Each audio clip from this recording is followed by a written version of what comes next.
All right, Russ. May 21st, 2013. Squeaky dog. Here's your house. Got the drywall inspection done. It did pass. What's cool is this guy knows me now, and I'm like, he goes, I'll count you as my little helper. So when stuff still needs some stuff to be done, he'll sign it off as done and just count on it getting done. So here's the garage. Here's your pipe sticking through. We need to finish those out. That's a project you probably want to do while you're here. Those need to exit the building. Here's your there's an electrical box. Here's all your wires coming out the 2-inch hole. Hopefully that's close enough to where you wanted it. What are our issues? I told him about your plan to come with a pipe out right here and go up, and he indicated that would be fine. Not any big issues in here. We do have a couple issues that need to be worked on. Houston, settle down. Dog's an idiot, but he's been locked up in the truck. Okay, here's an area that he's gonna let us finish off. And what happens is, where that support sticks out, the drywaller didn't know whether to trim that back so he could get a perfect corner in there. This is gonna be linen cabinets. This is between your shower and the thing. This is gonna be linen cabinets, and what the guy said is just he can notch around that and then drywall up to it, and then he's got a notch around these pipes right here so you can and go around that, and then you're going to have linen cabinets, and in your linen cabinets you should make it so you can get to those pipes if you ever needed to do any work on them or whatever. So and he actually said don't cut that piece, you can't trim that back or we'll get in trouble, your house will fall down. So that's an issue. But again, he signed it off. Your gas test got signed off today. I got 2 issues to talk to you about on the drywalling. The texture is one, and these beams. I thought you had said not to put the drywall around the beams. And here's one with and one without. My personal recommendation, and he thought you did say to put it up, so that can be taken down. But I highly recommend just drywalling around it and stuff. It'll have a much nicer finished look. These aren't finished beams.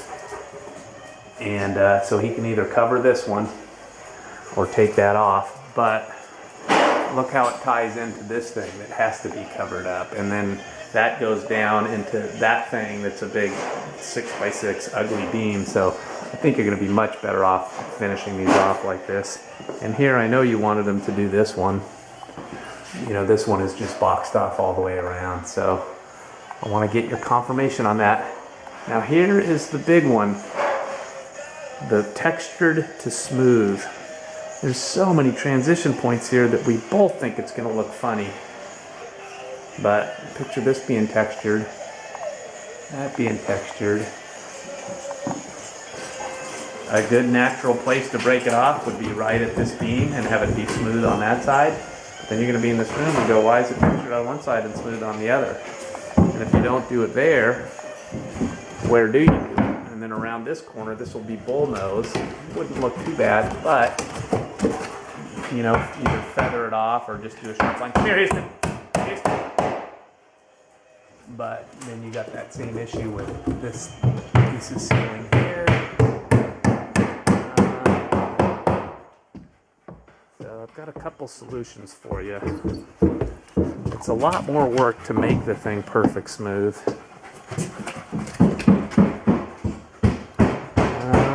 Here's your upstairs. It's a lot more work to make it perfect smooth. You could do the whole place perfect smooth, and that'll be about $1,000, at least $800, but about $1,000 more, and then your whole place, there'll be no transition. Everything would be perfect smooth. We also do something. Here's a segue here. Here's where Paul had to shave that beam down a little bit so that the drywall would fit right. So it's kind of messy in here. The other option is to texture everything. And that wouldn't cost you much more. That would probably keep your budget about where it is. And then the other option that I like the best is there's something called imperfect smooth. That it's smooth, it's not that orange peel, creepy looking stuff, but it's also not perfect. You don't have to, but it looks like it looks like a real plaster job from back in the old days. It's very nice, very chic thing to do. I think with the cabin, don't have a transition, do imperfect smooth everywhere. But we'll be getting your opinion on that. 5 minutes, 29 seconds. I don't know what else to show you really. Those were the issues. Gas test. Passed.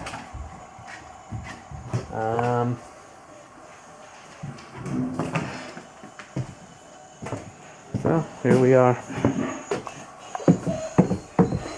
Houston, stop it. Got a little clean going here, Fat Bottom Girls. I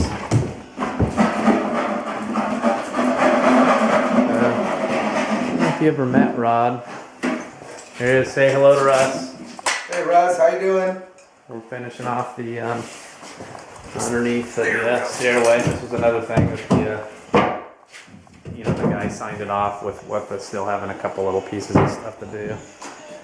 All right, those are the issues. There's the update. There's Houston. I know he is.